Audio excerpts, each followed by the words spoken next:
Hi guys and welcome to my channel, Aperture 1.4.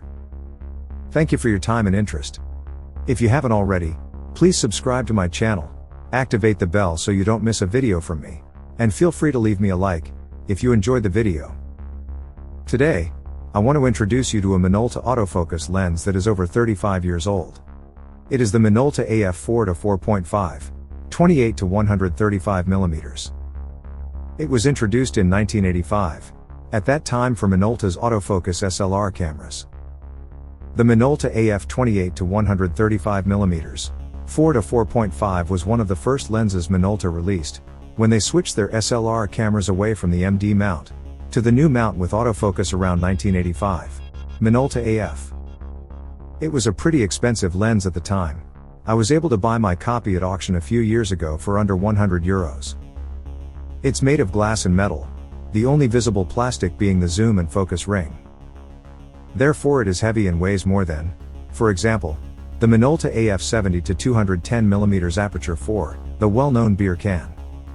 The 28 to 135 has a 72 mm filter thread, and for some reason unknown to me, no original lens hood was made for this lens. This is a pity, because the lens is very susceptible to stray light. Problems that can occur are reduced contrast and sunspots. In addition, the lens has only basic multi-coating, so you can get some flare and ghosts, if you point it at the sun. You can find more technical data here in the video, or you can have a look at my website, apertureonepointfour.com. There you will get all information about this lens, and you will learn everything about analog, hybrid and digital photography. The focusing ring takes some getting used to. It is located at the very back of the lens, near the mount. Another unusual feature is the macro switch, also found on some other Minolta AF lenses, which offers a maximum magnification ratio of 0.25 at 28 mm, instead of the usual 135 mm at the long end, so you'll need to get very close to the subject. There are other lens examples, that likewise allow a macro function only at the wide-angle end, such as the fabulous Canon NFD 3.5. 35 to 105 mm is another example. An autofocus function when the macro switch is activated is not available on the Minolta lens, so you have to focus manually. Without using the macro function, the shortest focusing distance is 1.5 meters at all focus lengths. This is not up to date today and is the biggest shortcoming of the lens. Manual focusing is also not the strength of the lens. The focus ring is located on the back of the lens and is quite narrow, both of which make it harder to use, although it is easy to turn with one finger. Too easy for my taste. So approaching the focus point is not possible. The first Minolta AF lenses were never really intended to be manually focused. The focusing distance is about a quarter turn from infinity to 1.5 meters. The internal focusing of the lens is a positive feature, as this keeps the lens size unchanged when focusing.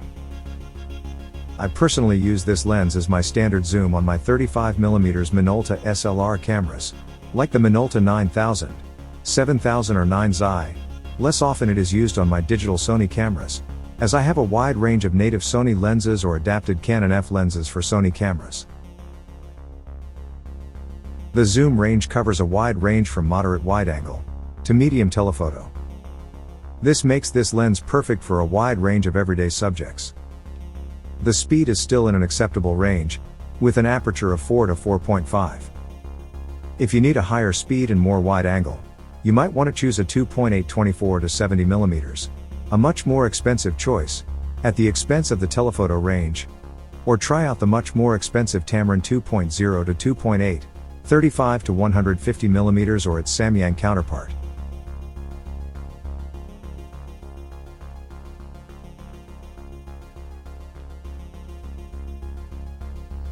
The autofocus speed strongly depends on the camera used.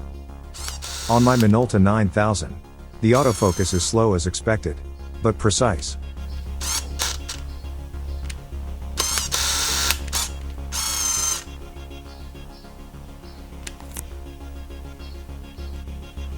On the other hand, the autofocus is really fast on the Minolta 9Xi, and also when adapted to the Sony EA4.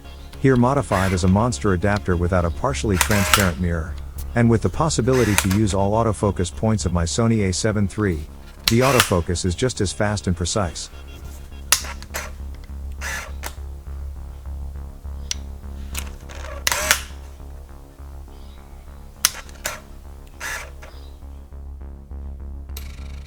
About the monster adapter, I had already made a video of its own. Feel free to look at it.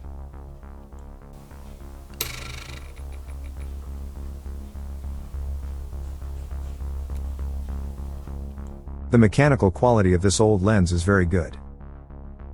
It uses a screw focus system, driven by the camera's motor. The thin manual focus ring rotates when focusing. Face detection works great on Sony cameras. The autofocus works sufficiently fast, especially on newer models from the analog era, like the Minolta 9Xi, and also adapted to the Sony. The autofocus performance is good. But how does the lens perform in terms of optical performance? I can unreservedly recommend the lens for analog photography. I'll first show you 3 images I took with 35mm film, the Cinestill 800. Unfortunately, I made a mistake with the ISO setting, so I had to have the film developed to ISO 3200. At f5.6 to f8, you'll get sharp, high contrast images, especially in the range between 35 and 100mm. Another picture was taken on Fuji X-Trans 400.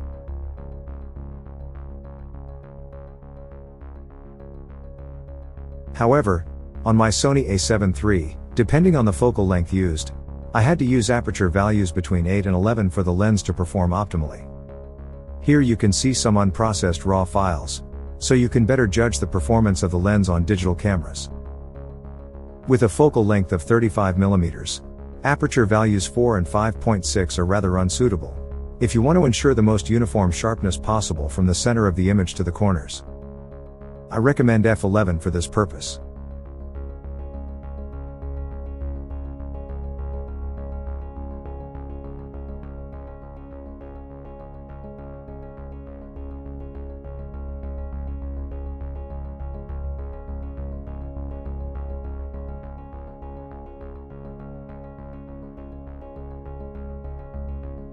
The focal length of 100mm is completely different.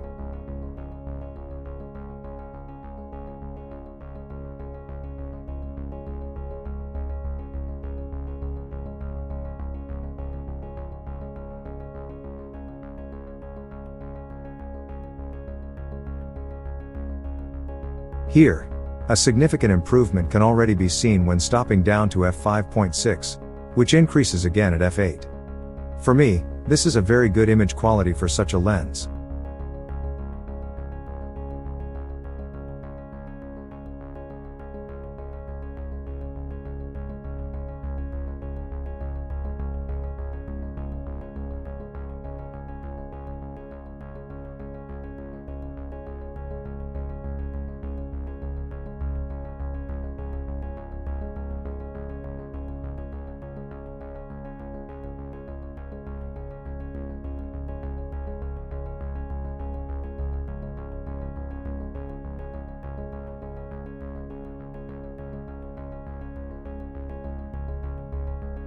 The focal length of 135mm, on the other hand, again requires stopping down to f11, so that the image is sufficiently sharp even in the corners.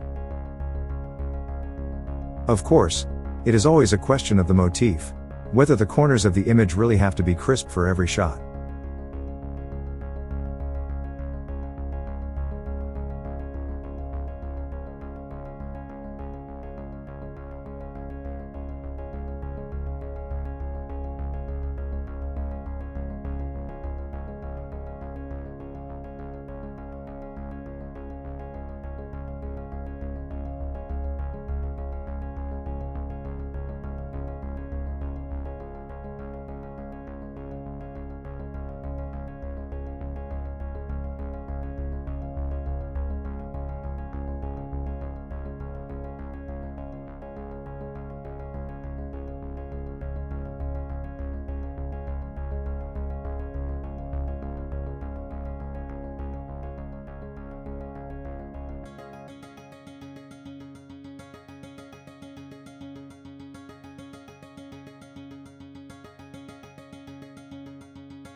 Finally, as usual, I'll show you images processed with Lightroom. For a lens under €100, I can recommend it for digital photography as well, if you are willing to invest some time in image processing. But decide for yourself.